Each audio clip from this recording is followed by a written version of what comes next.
Salam dan bahagia. Kami mahasiswa dari Universitas Katolik Santo Thomas Medan, Fakultas Keguruan dan Ilmu Pendidikan, Program Studi PPG Calon Guru. Video ini dibuat untuk menyelesaikan salah satu tugas dalam mata kuliah pembelajaran berdiferensiasi dengan dosen pengampu Ibu Dian Wulansari HS, SPD, MPD. Kami dari kelompok 8 terdiri dari 3 anggota kelompok yang masing-masing bekerja sama dalam memenuhi tugas unjuk karya pengertian pembelajaran berdiferensiasi. Yang pertama, saya sendiri atas nama Lia Lestari dengan NPM 240950052. Selanjutnya ada Vina Adelia Sinaga dengan NPM 240950053. Dan yang terakhir ada Evelyn Main Angelin Borubarus dengan NPM 240950054. Baiklah, kami dari kelompok 8 akan mempresentasikan materi dengan judul pembelajaran berdiferensiasi.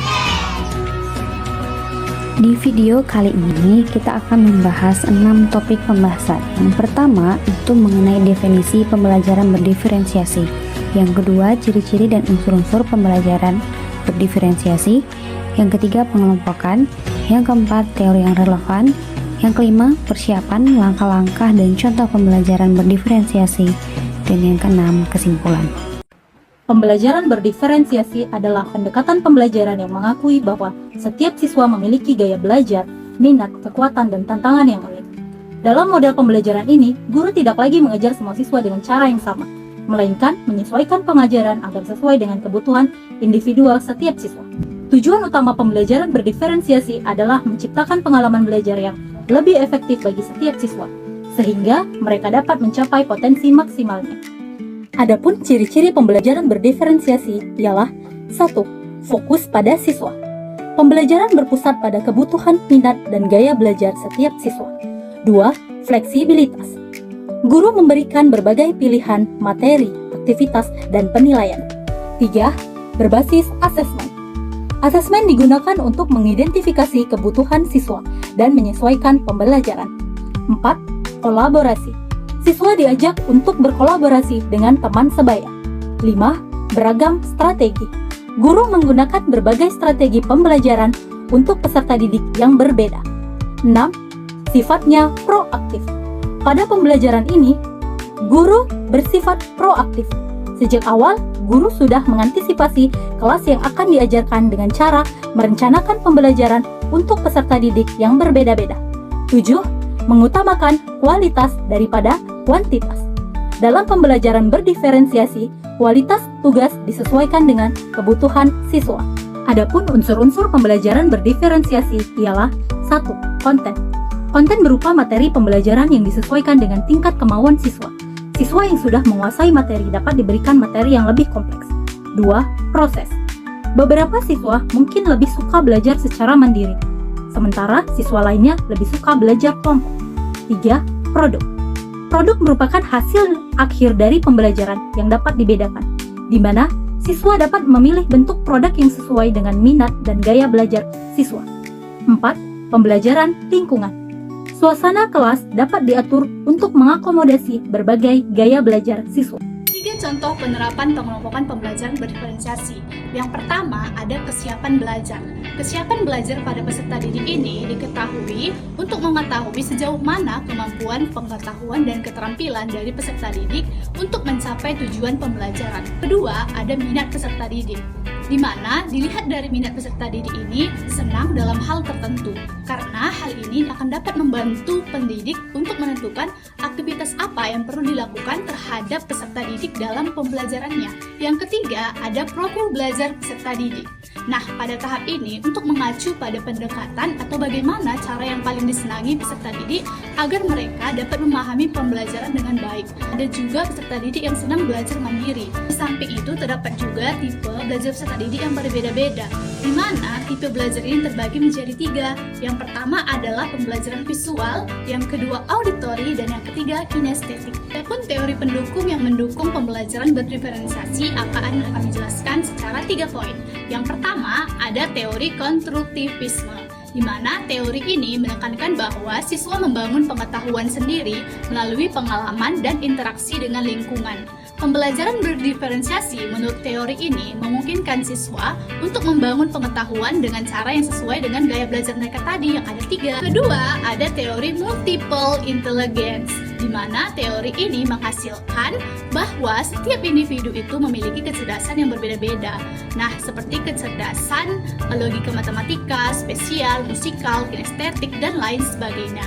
Yang ketiga, ada teori belajar sosial, di mana teori belajar sosial ini menekankan pentingnya interaksi sosial dalam proses belajar. Nah, pada pembelajaran berdiferensiasi teori ini tuh untuk menciptakan lingkungan belajar yang kolaboratif, di mana siswa ini akan dapat belajar bersama teman-teman sebayanya. Dalam pembelajaran berdiferensiasi tentu perlu persiapan. Persiapan ini mencakup persiapan guru, persiapan peserta didik, dan persiapan sumber daya. Pertama, kita akan membahas persiapan-persiapan apa saja yang dilakukan oleh guru dalam mempersiapkan pembelajaran berdiferensiasi. Yang pertama adalah pemahaman yang mendalam. Dalam pembelajaran berdiferensiasi, guru perlu memahami konsep pembelajaran berdiferensiasi secara mendalam. Ini termasuk memahami berbagai gaya belajar, tingkat kesiapan siswa, dan minat siswa. Yang kedua, guru perlu perencanaan yang matang karena membuat rencana pembelajaran yang fleksibel dan dapat disesuaikan dengan kebutuhan sesuai individu masing-masing peserta didik. Yang ketiga, guru harus mempersiapkan diri untuk memiliki keterampilan dalam menilai. Hal ini agar guru dapat melakukan berbagai bentuk penilaian untuk mengidentifikasi kekuatan, kelemahan, dan minat siswa. Yang keempat, guru harus mempersiapkan diri untuk memiliki kreativitas karena guru membutuhkan kreativitas untuk mengembangkan berbagai aktivitas pembelajaran yang menarik dan bervariasi. Lalu yang kelima, guru harus fleksibilitas karena harus siap untuk menyesuaikan rencana pembelajaran sesuai dengan kebutuhan peserta didik yang terus berubah-ubah. Selanjutnya, kita akan membahas persiapan untuk siswa. Persiapan untuk siswa yang pertama adalah membangun hubungan yang positif. Kenapa guru harus membangun hubungan yang positif dengan siswa? Supaya membangun hubungan yang baik dan bisa memahami kebutuhan dan minat dari peserta didik itu sendiri. Kita juga harus memberikan atau menjelaskan tujuan pembelajaran kepada siswa atau peserta didik agar mereka memiliki motivasi dan lebih semangat dalam melaksanakan pembelajaran. Siswa juga harus diberikan pilihan supaya siswa memilih tugas atau aktivitas pembelajaran mereka sesuai dengan minat atau kemampuan mereka masing-masing. Selanjutnya, siswa harus diajarkan keterampilan belajar mandiri. Kenapa? Karena kita harus membantu peserta didik untuk mengembangkan keterampilan belajar mandiri supaya mereka dapat belajar secara efektif. Selanjutnya yang ketiga, kita akan membahas tentang persiapan sumber daya. Selain persiapan untuk guru dan peserta didik, tentu ada yang namanya sumber daya. Di sumber daya ini ada hal-hal yang perlu diperhatikan atau dipersiapkan seperti materi yang beragam, alat peraga yang sesuai, penggunaan teknologi dan penataan ruang, serta dukungan dari kepala sekolah, kolaborasi dengan guru lain, dan komunikasi dengan orang tua peserta didik. Ada langkah-langkah yang bisa kita lakukan untuk melaksanakan pembelajaran berdiferensiasi. Di sini saya akan menjelaskan 6 langkah-langkah dalam melaksanakan pembelajaran berdiferensiasi. Yang pertama, mengidentifikasi kebutuhan siswa. Mengidentifikasi kebutuhan siswa ini dapat dilakukan dengan melalui tes, observasi, ataupun wawancara yang perlu dipersiapkan oleh pendidik ataupun guru. Yang kedua, membuat rencana pembelajaran yang fleksibel. Rencana ini harus mencakup berbagai aktivitas yang dapat disesuaikan dengan kebutuhan siswa. Yang ketiga, siapkan berbagai jenis materi. Kenapa harus dipersiapkan berbagai jenis materi? Karena agar dapat disesuaikan dengan tingkat atau pemahaman peserta didik. Yang keempat, berikan pilihan. Berikan pilihan ini maksudnya adalah Siswa atau peserta didik diberikan pilihan dalam memilih tugas atau aktivitas yang akan mereka lakukan. Hal ini mengefektifkan atau membuat mereka menjadi lebih bersemangat atau antusias dalam mengerjakan apa yang dipilih. Karena ini merupakan pilihan, mereka menjadi lebih serius dalam mengerjakan atau bertanggung jawab dalam mengerjakan yang dipilihnya. Yang kelima, nilailah secara berkala.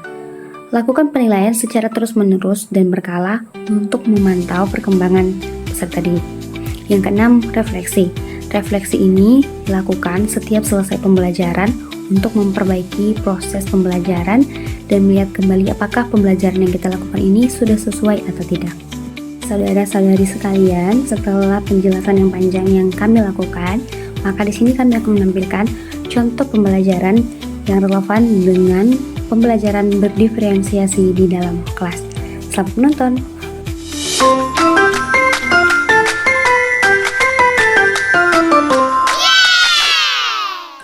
Bu Cece adalah seorang guru kelas 3 SD yang sangat kreatif. Ia ingin menerapkan pembelajaran berdiferensiasi di kelasnya.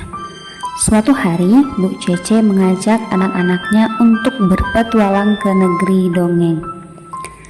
Anak-anak, hari ini kita akan menjelajahi negeri dongeng, seru Bu Cece dengan semangat. Wah, seru Bu, jawab anak-anak dengan riang. Bu Cece membagi kelas menjadi beberapa kelompok. Let's go!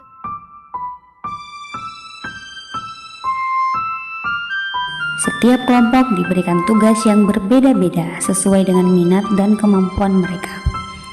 Ada kelompok yang diminta untuk membuat cerita tentang Putri Duyung. Kelompok lain membuat cerita tentang robot, dan ada juga kelompok yang membuat cerita tentang hewan-hewan yang bisa berbicara. Kelompok Putri Duyung, kalian bisa membuat cerita tentang kehidupan Putri Duyung di bawah laut. Kalian bisa menggambarkan bagaimana mereka bernapas, apa yang mereka makan, dan teman-teman apa saja yang mereka punya. Jelas Bu Cece. Kelompok robot, kalian bisa membuat cerita tentang robot pintar yang bisa membantu manusia. Robot kalian bisa melakukan apa saja, berikan penjelasan yang detail. Tambah Bu Cece. Kelompok dongeng hewan juga diberikan kebebasan untuk mengeksplorasi dongeng yang mereka ingin buat. Anak-anak sangat antusias dengan tugas mereka. Mereka berdiskusi dengan teman satu kelompok, mencari informasi, dan menuangkan ide-ide kreatif mereka ke dalam cerita. Kemudian, setelah semua kelompok selesai membuat cerita, mereka mempresentasikan hasil karya mereka di depan kelas. Ada yang membaca ceritanya dengan suara yang merdu, ada yang membuat gambar yang indah, dan ada juga yang mempresentasikan dengan bentuk drama. Bu Cece sangat bangga dengan hasil anak-anaknya. Setiap anak menunjukkan keunikan dan kreativitasnya masing-masing. Bu Cece kemudian merefleksikan kegiatan pembelajaran yang dilaksanakan, apakah sudah berjalan dengan baik dan sesuai dengan kebutuhan peserta didik atau tidak.